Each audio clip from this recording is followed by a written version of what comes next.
এত বড় মাছ আমার বড় বটি ছাড়া কাটা হবে না, তাই আমার বড় অস্ত্রটাকে বার করতেই হলো শেষ পর্যন্ত। মাছের পেটটা কাটার পর দেখলাম যথেষ্ট পরিমাণে তেল রয়েছে, তো দিদি বলল যে তেলটাকে ভাজা করবে। মশলাটিকে একটু করে নেওয়ার পর আমার উনুনে রান্নার অভ্যেস নেই, তো সেট আপটা একবার শেয়ার করি। এখানে রয়েছে মাছের ঝোল, যেটা আমি রান্না করেছি, সোনা মুগের ডাল, না এটা মনে হয় মুসুরির ডাল, যা কলা।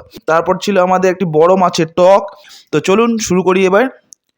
হ্যালো ফ্রেন্ডস, আজকে আমরা নিয়ে এসেছি আপনাদের জন্য একটি বড় বীরবল রুই মাছ, যার ওজন হবে 2 থেকে 2.5 কিলো। তো আজকে মাছটিকে কাটাকাটি রান্নাবান্না সব কিছুই আমরা করব। তো আপনারা প্লিজ পাশে থাকবেন এবং ভিডিওটিকে সম্পূর্ণ অবশ্যই দেখবেন, কারণ আজকে খুব মজা হতে চলেছে। তো সবার আগে একটি বড় মাছটিকে আমাকে কাটাকাটির দায়িত্ব পড়েছে আমার ঘাড়ের ওপর। তো সবার আগে মাছটিকে আমি আঁশ ছাড়িয়ে কেটে কুটে নিচ্ছি, কারণ এত বড় মাছ আমার বড় বটি ছাড়া কাটা হবে না, তাই আমার বড় অস্ত্রটাকে বার করতেই হলো শেষ পর্যন্ত। তো যেহেতু বীরবল রুই কী রকম হয় আপনি হয়তো যারা জানেন না তাদের ক্ষেত্রে আমি বলে দিই। বীরবল রুই হচ্ছে কাতলা এবং রুই মাছের যে ক্রস ব্রিডটা হয়, সেই ব্রিডটাই হচ্ছে বীরবল রুই মাছ। মাছটি অনেকটা কাতলার মতো দেখতে, আবার কিছুটা রুই মাছের মতো দেখতে হয়। আপনারা যারা মাছ চিনে থাকবেন তারা বুঝতে পারবেন যে বীরবল রুই কেমন হয়ে থাকে। আমার মাছটি এক নজরেই পছন্দ হয়ে গেছিলো, তাই বাড়ি নিয়ে চলে এলাম। আজকে জমিয়ে খাওয়া দাওয়া হবে। তো মাছের পেটটা কাটার পর দেখলাম যথেষ্ট পরিমাণে তেল রয়েছে, তো দিদি বলল যে তেলটাকে ভাজা করবে এবং পেটিটা দেখতে পাবেন কতটা মোটা। তো পেটিটা কাটার পর আপনারা দেখতে পাবেন পেটিটা কতটা মোটা এবং থিকনেস হয়েছে। এখানে যথেষ্ট পরিমাণে তেল রয়েছে পেটিটার মধ্যে, তার মানে মনে হবে মাছটাও যথেষ্ট হেলদি। তো তেলটা দেওয়ার পর গরম হয়ে যাওয়ার পর আমরা হলুদ দিয়ে মাছটিকে ভেজে নিই এবং ভাজাভাজি করার পর মাছটাকে তুলে নিলাম। এবার হবে আসল রান্নার প্রসেস। তো সবার আগে তেল গরম হয়ে যাওয়ার পর একটু চিনি, আমি দিলাম কারি পাতা এবং তারপর পেঁয়াজ। কারণ তেলটা যথেষ্ট পরিমাণে গরম হয়ে গিয়েছিলো, তাই আমাকে তাড়াতাড়ি হাত চালাতে হয়েছে। তারপর আদা রসুন বাটা এবং ক্যাপসিকাম দিয়ে এই মশলাটাকে ভালোভাবে জমিয়ে আর কি রান্নাবান্নার কাজ শুরু করে দিয়েছি। তো একটু জিরে গুঁড়ো, হলুদটা একটু কম হয়েছিল, তো আপনারা নিজেদের মতো দিয়ে নেবেন। তারপর একটু গাজর আলু আগে থেকে ভেজে রেখেছিলাম, তারপর জল দিয়ে মশলাটিকে একটু করে নেওয়ার পর আমার উনুনে রান্নার অভ্যেস নেই, তো তাই আমি উনুনের আঁচটিকে একটু বাড়িয়ে নিলাম। তো তারপর জল গরম হয়ে যাওয়ার পর আমরা মাছগুলোকে দিয়ে দিলাম, ভাজা মাছগুলো, এবং একটু নেড়ে চেড়ে ঢাকা দিয়ে দিলাম।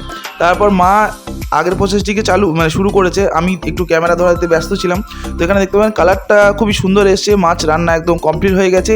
মার বাটির মধ্যে সেটিকে সরিয়ে নিচ্ছে এবং দেখতে পাবেন মাছটি কত সুন্দর দেখতে হয়েছে। রান্নাটি যথেষ্ট ভালো লাগছে আমার দেখতে।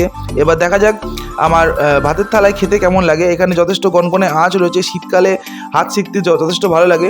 তো আমি চাইছিলাম যে আপনাদের সাথে সেট আপটা একবার শেয়ার করি, তো এইভাবে আমি সেট আপটা করেছিলাম আমাদের উনুনের কাছে।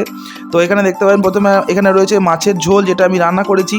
কেমন কী হয়েছে আমি নিজেও জানি না, কিন্তু কালার ওয়াইজ যথেষ্ট ভালো লাগছে আমার দূর থেকে দেখতে। তারপর ছিল সোনা মুগের ডাল, না এটা মনে হয় মুসুরির ডাল, যা কলা।